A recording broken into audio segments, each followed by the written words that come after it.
ત્યારે મોરબીમાં ધારાસભ્યોની ચેલેન્જનો મુદ્દો હાલ ગરમાયો છે ત્યારે આપના નેતા ઈસુદાન ગઢવીનું પણ એક નિવેદન સામે આવ્યું। આપની જીતથી ભાજપ બોખલાઈ ગયું છે।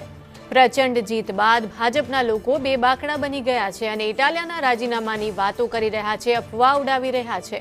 ત્યારે ભાજપના જ લોકો આ અફવા ફેલાવી રહ્યા છે તેવું પણ તેમણે કહ્યું છે।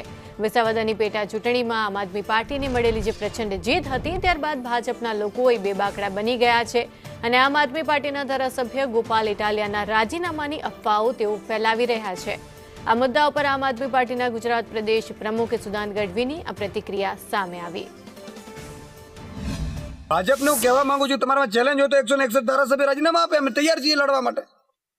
પણ તમે વિસાવદરની જનતાને હું કહેવા માંગુ છું કે ગોપાલ ઇટાલિયાજી રાજીનામું નથી આપવાના।